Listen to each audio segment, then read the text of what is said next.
Hi guys, it's Coach. Today I'm going to teach you all how an insanely easy way to enlarge something by grid without any math, without any special tools. All you need is a picture, a ruler, pencil, some scissors, and you should be good to go. Let's get started. Well, let's start off by getting our image ready to go. So I've got this lovely popcorn, which I thought would be appropriate for our pop art project. And obviously I don't need all this white space around it, so I'm going to go ahead and crop it on down so it's nice and tight compositionally on the image. We don't want to have anything that is not square edges or straight edges on here. So if you don't have anything like a T-square, what you're going to want to use is a book or a magazine, just so you can kind of frame up your image at right angles. So I'm just going to use that. Use this corner here without rotating it to mark it. Okay. And so then I can come in here and use that same edge. Make sure it's lined up here along this edge with my book. And finally, do the same thing here. Make sure that it's square to this edge, and voila. So now I have cropped my image and I'm in good shape to proceed with cutting. I'm just going to take my scissors and very carefully. Again, you want to make sure that this is nice and it doesn't have to be square, but the edges need to be 90-degree angles. You don't want to tear this out or have it be a trapezoid or some kind of a weird shape. If you want to use an image from a magazine, you can certainly do that, but you'll want to follow the same steps to crop it and to make sure that your edges are square and straight. voila. Okay, cool.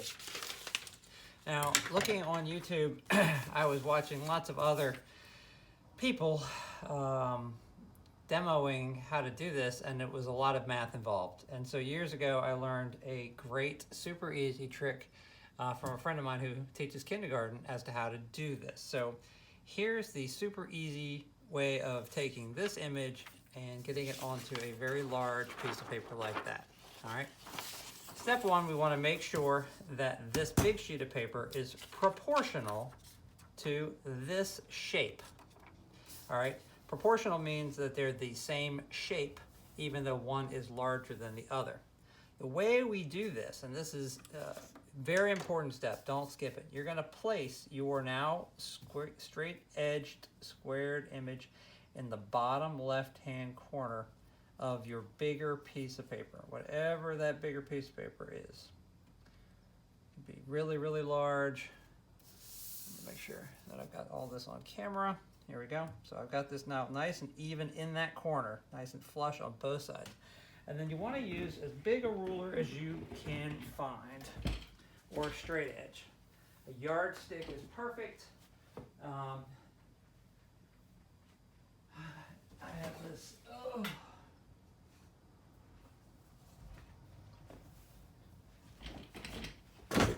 really obnoxious yardstick here that we're going to use.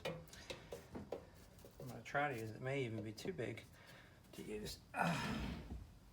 My little ruler in this case is not going to be...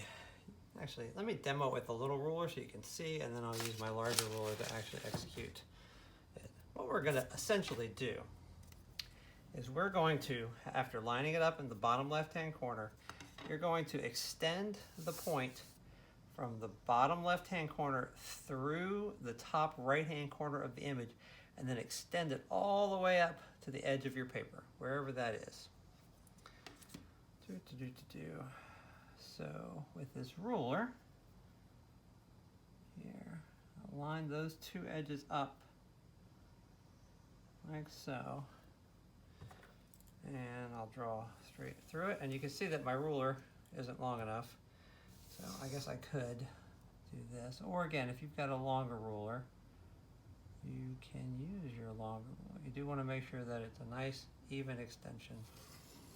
If your paper is kind of, I don't want to use the word regular size, but somewhat proportional, chances are pretty good that you may not even need to alter your paper, your final paper size.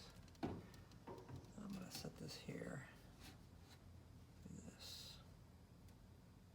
Here we go. Voila. Okay.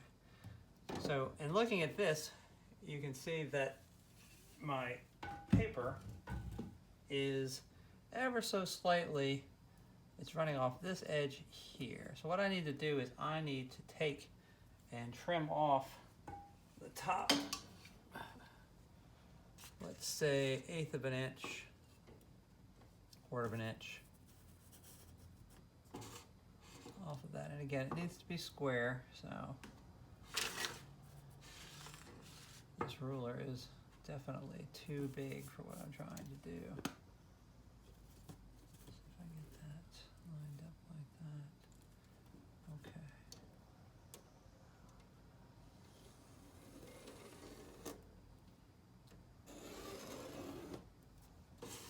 All right. That's not quite straight, so I'll have to go back and fix that. We definitely want it to be cleaned up, so I'm going to move this out of the way here.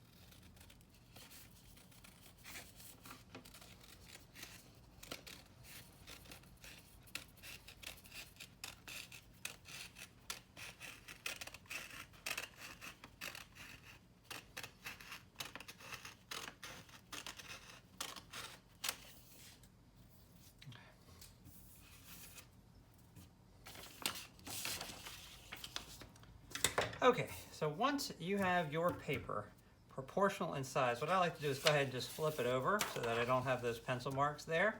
And we got a nice clean, perfectly square, or not square, square edges, rectangle piece of paper that's proportional to this guy.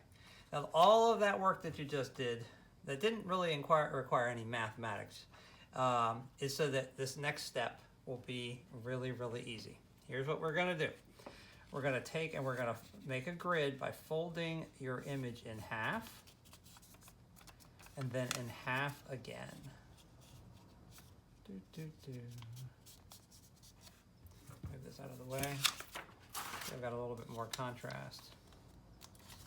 As you can see now, we've got it divided into 3 vertical lines, which using my ruler, I should be able to come in here now, and 1, lighting here is not perfect, 2, and 3. Okay, and then I'm going to do the exact same thing horizontally. Fold it in half, and then fold it in half again. What I find is that this process is just a whole lot easier, particularly for kids that may not be great with measuring and with math, which surprisingly is a lot of kids. So here we go. Now we've got a 4x4 grid, but let me quickly put in the horizontal lines.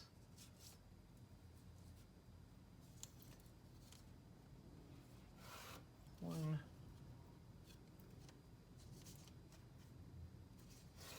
2,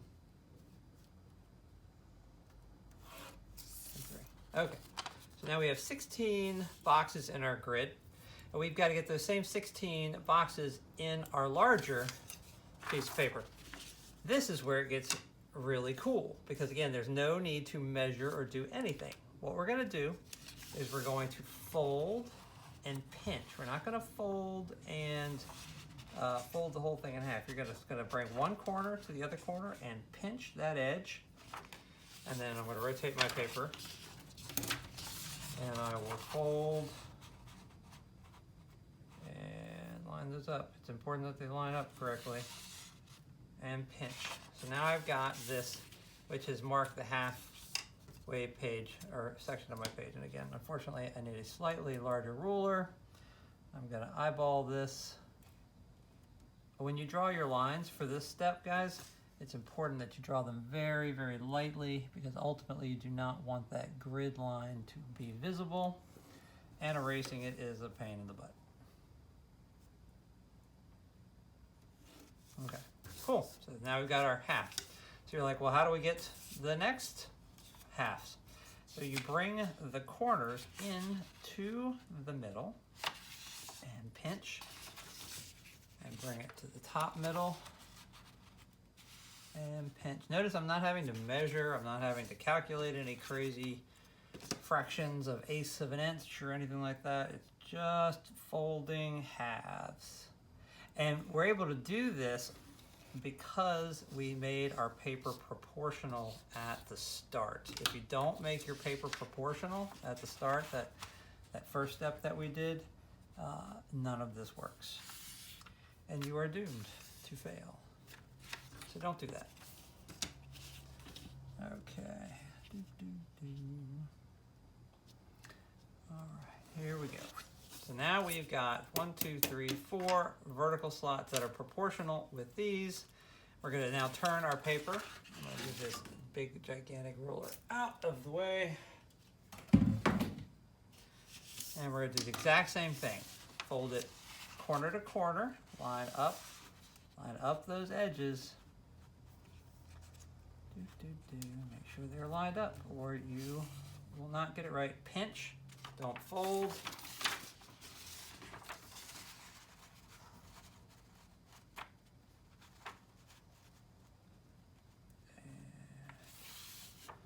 Pinch.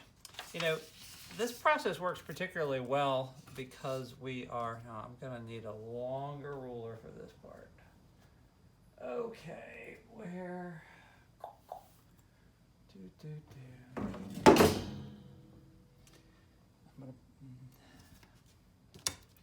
I'm just gonna eyeball it. Again, drawing those lines pretty light is important. I'm probably drawing them too dark just for the sake of you guys being able to see what I'm doing. Normally I would draw them just light to the point where I could barely see them.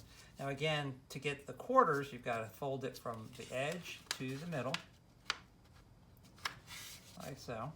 Pinch, edge to the middle.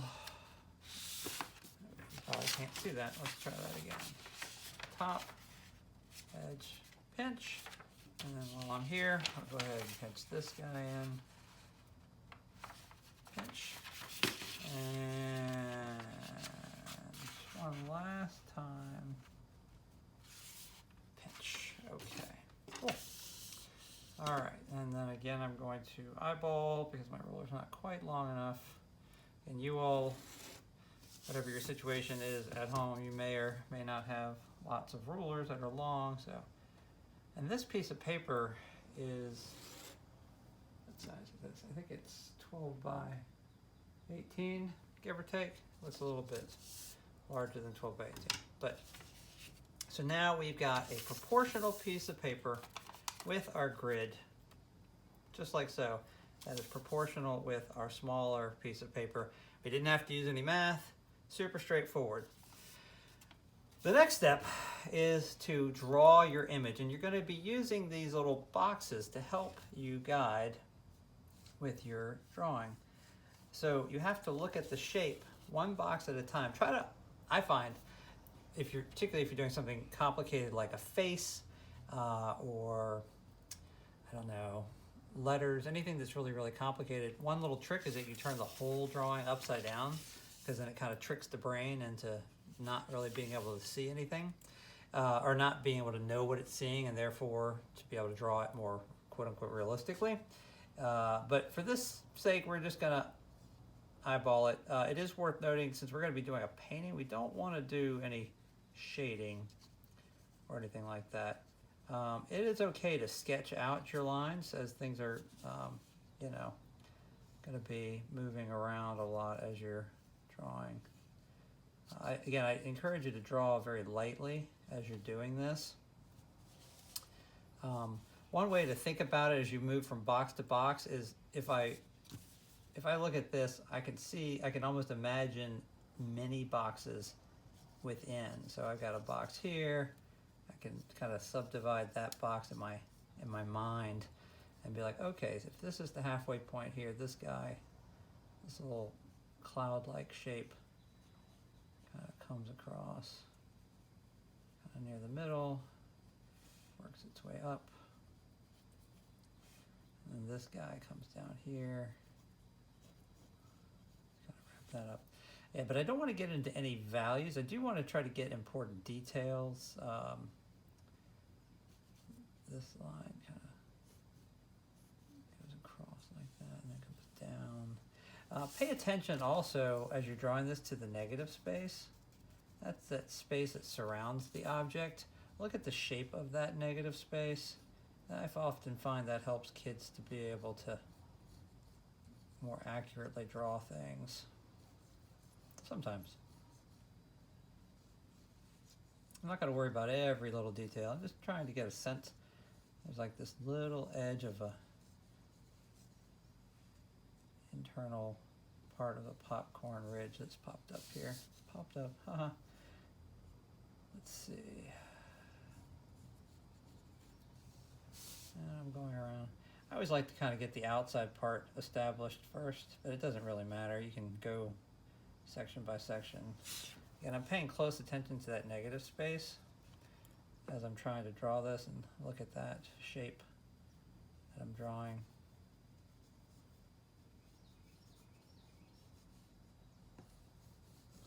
This is the part where I need to insert some easy listening music. It's not so incredibly boring for you guys to watch me draw. I'll speed it up probably. Depending on what you're drawing too, it's worth noting that you don't have to, everything doesn't have to be perfect either. A popcorn kernel can have quite a bit of variation, and we're not going to exhibit these, the original images with the ones that we're going to have. The place where it is really, really important is with faces and figures and things like logos. Our brains are kind of trained to really pick up on elements within those sorts of things, particularly faces. And if you're off just by a little bit, it will show. And so you do have to, one of the reasons, that particularly for novices, I discourage doing faces for this project unless you're really up for a challenge, because it can be very daunting and rather unforgiving. Not just the painting part, but just trying to get the proportions correct. So keep that in mind as you are choosing your image. And if you're really struggling with things at this point in the process, I encourage you to eject and get a different image that's a little bit maybe more appropriate for a beginner.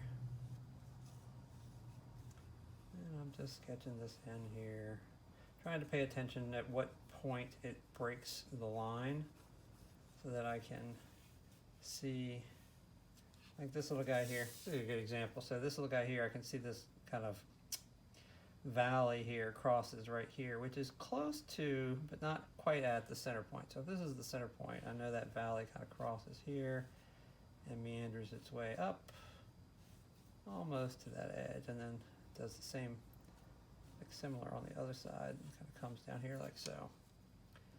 This weird little highlight area, I'm not quite sure what exactly that is, but I'm going to mark it so that I have it when I come back later to paint. So what's great about this technique is it can be, as long as you're working with paper and you can fold and cut your paper, it's a really great technique for enlarging by grid. Some people, you know, might, if you have a projector, something like that, might choose to use a projector and just project their image on their paper, and that's completely legitimate too. I don't believe in the idea that like using a projector or something like that is cheating. I think If Leonardo da Vinci had a projector, he would have used it very liberally in his paintings. So use whatever tool that you have available to get the job done for the best project possible.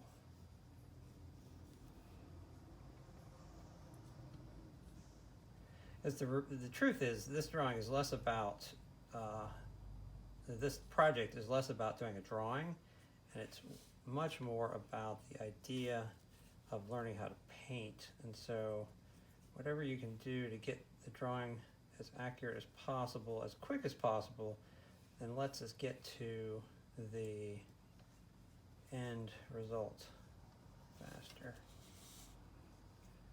which is the painting part. Here, so I'm breaking my own rules and I'm getting caught up in the details. I just need to get the outline established. This is a great little section here. I like that little curve right here as it comes down. A little negative space in here, which also kind of cuts in to something kind of weird. It's a weird shape, kind of comes back up along here like that.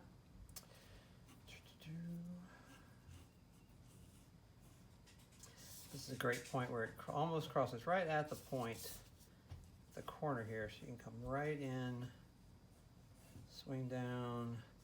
Again, when I get down here to the bottom, I'm paying close attention to the negative space in my drawing. Looking at that, see that little valley top here, it comes up and then back down like so, something like that. Again, we don't have to be perfect. Number one, there is no perfect, and number two, it is a popcorn kernel, which there's no exact proportions for a popcorn kernel. If you were drawing a face, you're going to want to spend a lot more time getting all your proportions and stuff a little bit more accurate than what this version of the drawing is.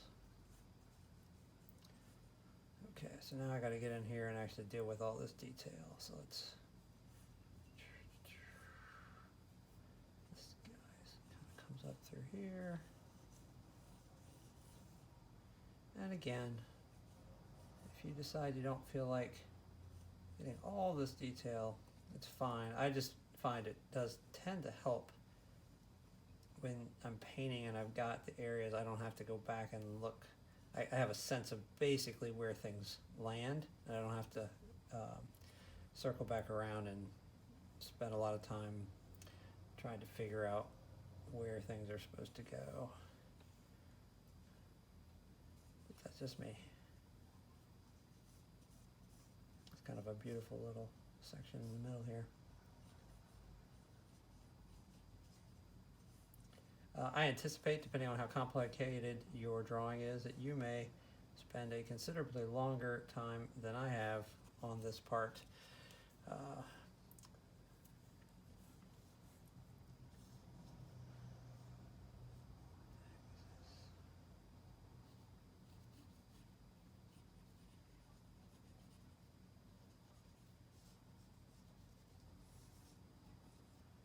Bring this a little bit bigger, fluffier up here. Okay, and I'm just double checking, kind of see where everything is. Got the basic information here that I need. A little weirdness over here. Oh, this part. Oh, this is going to be a pain. Here we go. Let's see. Kind of follows along here, goes really close. That edge, and then kicks out. This is this weird little edge. It's like little monsters when you look closely at it.